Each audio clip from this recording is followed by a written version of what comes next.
U imето na Otecot, Sinot i Svetijot Duh. Amin.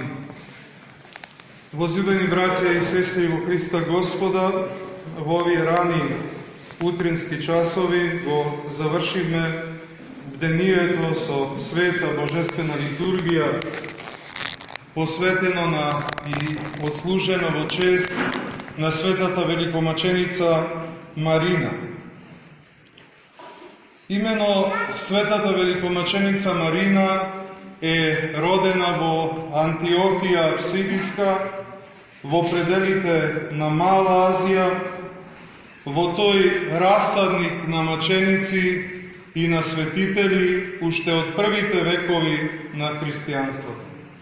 Ако се зборува според континуитетот, според историјата и според она што го имаа дадено пределите на Антиохија, на Црквата Божја, тогаш несомнено би рекле дека Антиохија, Антиохиската патриаршија е веднаш втора по чест после Ерусалимската патриаршија.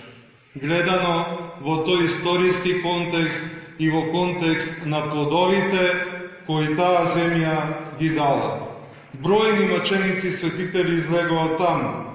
Таму светиот апостол Петар прв го проповедаше христијанството, таму подоцна беше епископ, големиот маченик, наследник на светиот апостол Петар, Игнати Богоносец, епископот Антиохиски. И до ден денес таа земја дава постојано маченичка крв. Согласно житието, од Антиохија потекнувала и светата Марина, која што била незнабошка, која што ја одгледале родители, кои што биле незнабожци. Меѓутоа, бидејќи во тоа време, кога таа пострадала, околу 280 година, постојале сурови гонења на христијаните, многу побожни христијани и клирици се криеле по планините, по шумите и по разни места од страшниот прогон кој што владеа.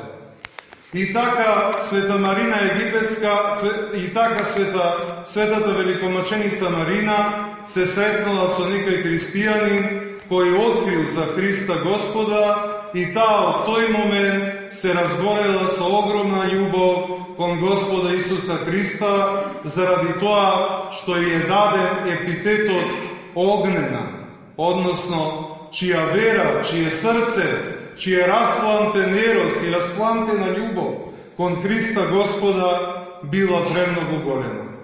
Бидејќи немала можност да се крсти, самата си велела на себе си дека ќе се крсти во маченичка крв, посакувајќи си го за себе мачеништвото. Но во тоа време поминувал епархот на императорот кој што ги гонел христијаните и кој што ја видел светата великомаченица Марина, која веќе во тоа време, во време на страдањата, имала 15-16 години и самиот се ослепил од безумна страст кон неа, па сакал да ја ожени. А светата Марина му одговорила дека таа нема друг жени, дека нема друг младоженец, освен единиот младоженец, Христос Господ. Богочовекот Христос е нејзиниот младоженец. И така епархот ја наредил на војниците да ја однесат и да ја затворат, за некако да ја убеди со ласкања да му биде жена. Меѓутоа, откако никакво ласкање не помогнало, ја предал на најразлични маки, на стружење на незината кожа и во моментот на незиното најголемо страдање повторно и понудил ослободување. А таа му вели: ти си смртлив пес, бидејќи не го познаваш Господа Христа и им служиш на собствените страсти. Заради што била фрлена повторно во затвор, каде што се јавил демонот во вид на змија, но главата на таа змија била смачкана. Светата великомаченица Марина видела крст кој што е осветен од сите страни. За на крајот, после сите мачења, кога не можело никако да биде убедена да се откаже од својата љубов кон Господа, на крајот маченички да го заврши, да го сконча своето житие со отсекување на главата, а незината душа да се насели во преградките на Христа Господа, кому целиот живот му служеше, за кого мачеништво и страданија дури до крв претрпи. Подвигот на светата великомаченица Марина е нешто што не тера да размислиме за два заклучока. Првиот заклучок е односот кон смртта, а вториот заклучок е мачеништвото и деството на светата великомаченица Марина. Гледаме како мачениците се соочувале со смртта, имајќи ги предвид зборовите на големиот апостол Павле: живееме ли, умираме ли, Господови сме. И што е тоа што ќе не одвои од љубовта Божја? Гонење ли, голотија, неволја, тага, меч, ништо не може да не одвои од љубовта Божја во Христа Исуса, нашиот Господ, порачува овој голем апостол на љубов. Така размислувала и светомаченичка Марина. Наместо да ги одбере минливите богатства и да биде жена на еден богаташ, таа одбира да биде маченичка Христова, заради тоа што временото го заменува за вечното, односно вечното го става пред временото, пред минливото, пред трулежното.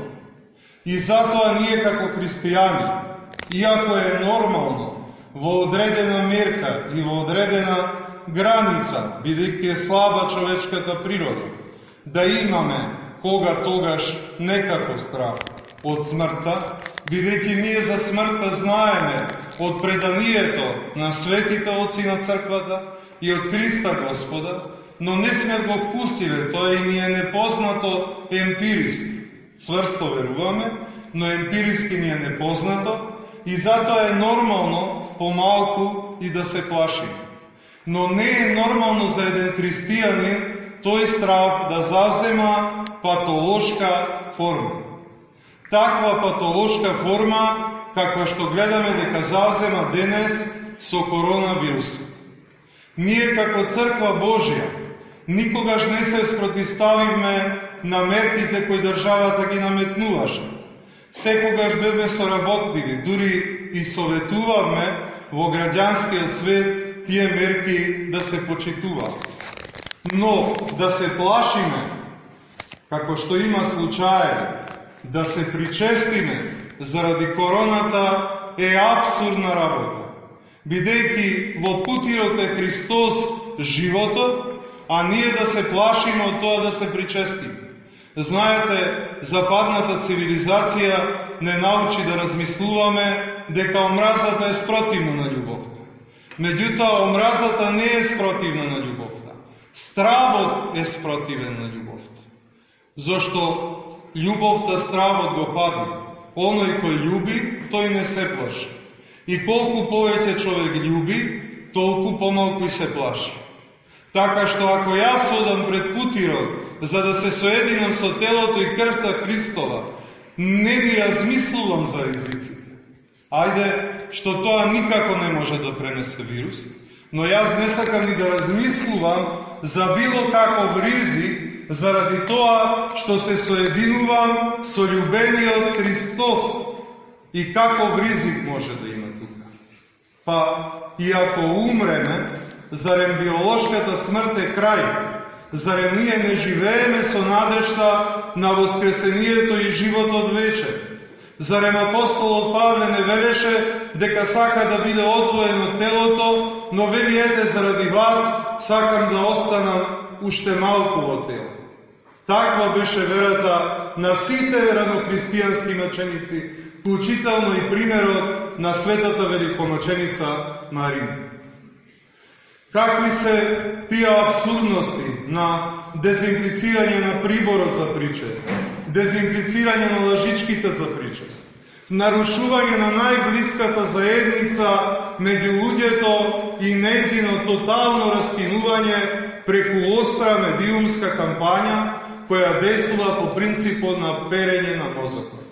Бидејќи една теорија повеќе пати кажана, подсвесно влегува во човекот и почнува да функционира во неговиот ум.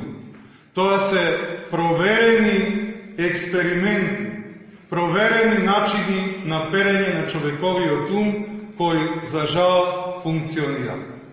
Но не треба да функционираат кај нас кои што сме во црквата.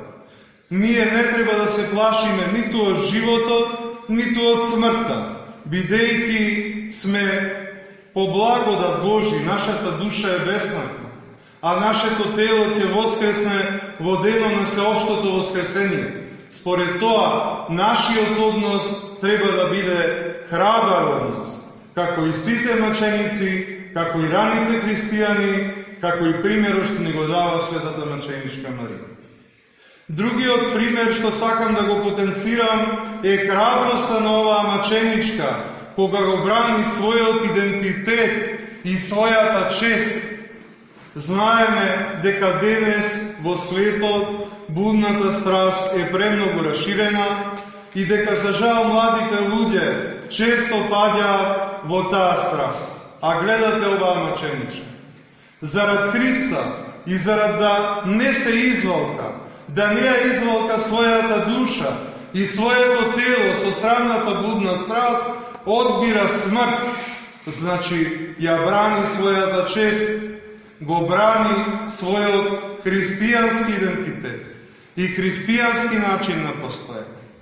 А дали ние денес во оваа наша држава го браниме нашиот православен христијански и се разбија нашиот национален идентитет, бидејќи националниот идентитет во црквата се окристовува, се ологосува и станува Христо. Тогаш кога ќе се оддели од црквата, припаѓа на дивината на овој свет. И кога припаѓа на дивината од овој свет, може да биде разјавен, разорен, раскинат на парчења од демоните, од зверовите, од непријателските демонски сили на овој свет и век. Заради тоа, секогаш повторуваме и пак ќе повториме, потребно е сенародно покаяние. Ако има сенародно покаяние, ако има окристовување, ако има ологосување, во тој случај работите ќе тргнат на подот. Во друг случај ни се заканува амбис. Затоа како црква Божја сме одговорни не да ги затвориме црквите заради страх од короната и да побегнеме, туку овде да стоиме и да ги користиме познатите лекарски и исцелителни методи на Светата Црква Божја.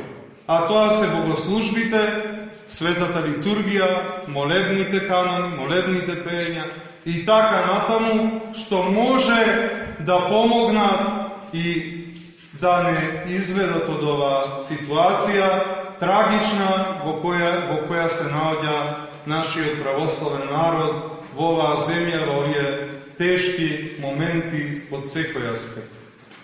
Но ако немаме вера и надеж, не сме христијани.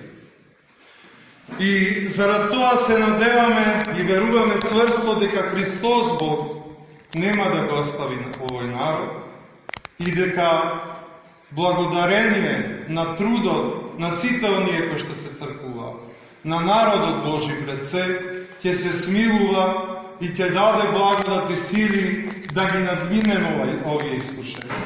Мораме, како христијани, цврсто да веруваме.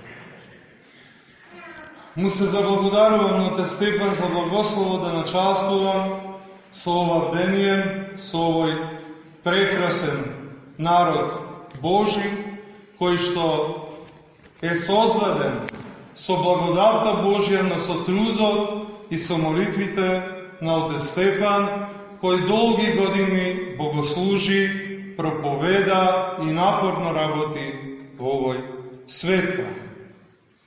Од моје име, од името на моето семејство, сакам да му го честитам пензионирањето на Богословскиот факултет во Скопје, укажувајќи дека остави пример на професор кој што треба да го следат идните генерации професори.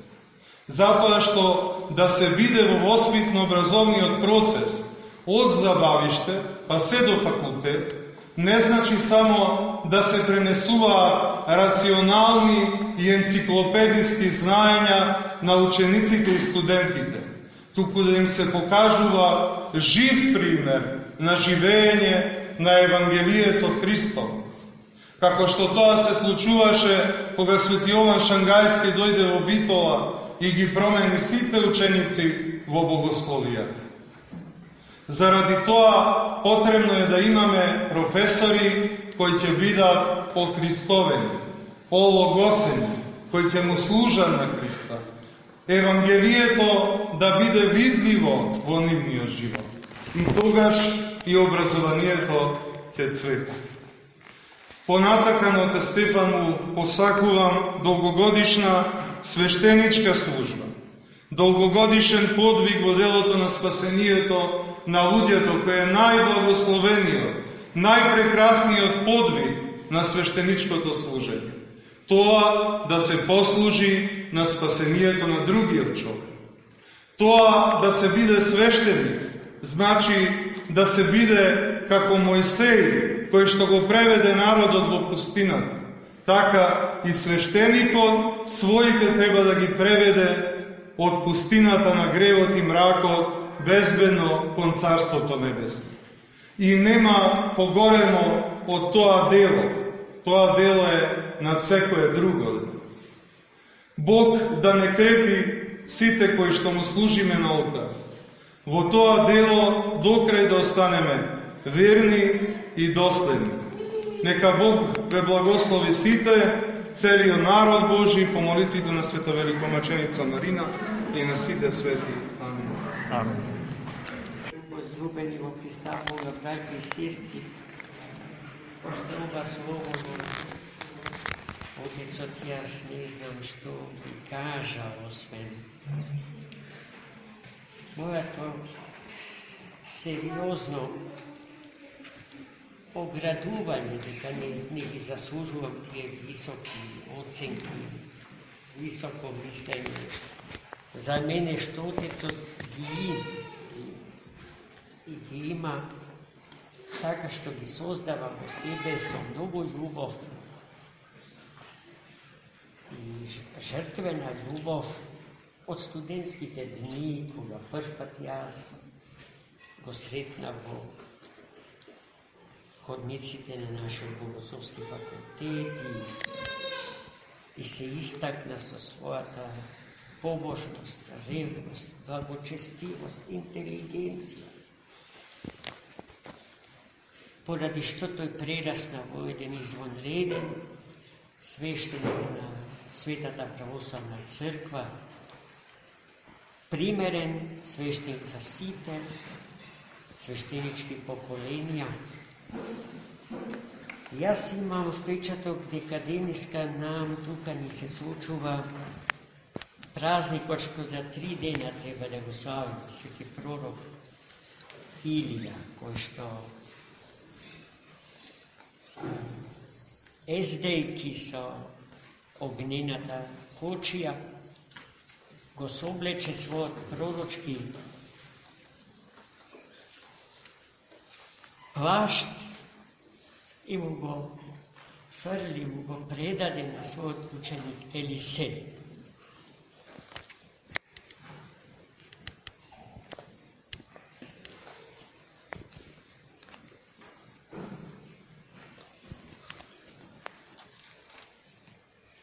Господ не остава никогаш сам. Еве ги новите поколенија, новите свештеници Божи. Народот ќе си ги препознае како своји, ќе тргне по нив зарад силата на зборот, а силата на зборот на тие наши презвитери произлегува од нивниот автентичен живот во Христа Господа. Тежината на Христа Господа е тежината на нивниот збор. Таквите свештеници се многу ретки, никогаш не ги имало многу. Јас не се сметам за таков, иако Отецот на тој начин за мене зборуваше. А и тој кој што како капина несогорлива гори во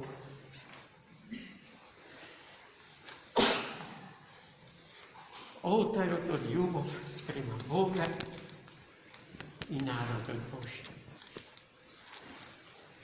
Му благодарам на Отецот и на неговото семејство за дарот што денеска ми го врачија, прекрасен епитрафиум.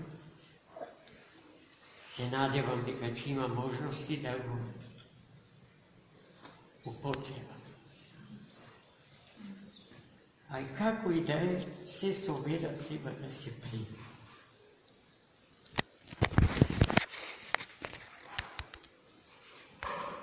Јас ве молам на сите вас, да, треба да ги спомнам и на група браќа и сестри од Тетово, кои што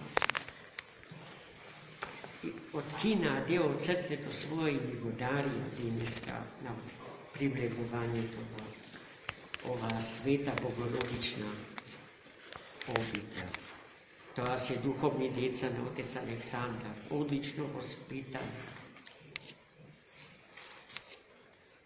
Луѓе со литургиски етос. Тие се иднината и перспективите на овој народ на ова земја. Господ да ни даде љубов и сила да истраеме во љубовта спрема Него, а оно што го љуби однапред знае дека љубовта спрема Него се покажува така што се сораспljуваме со Неговото распетие зарад нас, а на тие крстови за жал најчесто не ставаат нашите браќа од црквата, тие што носат панаги и манти. Тие се тоа за што треба да се молиме честопати Богу, Господ да не спаси. Црквата Божја страда од лажните епископи, од лажните свештеници, и таквите ги имало од секогаш ги има и денес. Ај, не бојте се, мало стадо, ни вели Христос. Имајте ја верата во Него и не бојте се. И ние треба како народ да поминиме низ нашите 40 години лутање низ собствените духовни пустини, за да дојдеме до ветената земја. А ветената земја наша е царството на троедниот Бог. Амин. За многу години. Честит храм.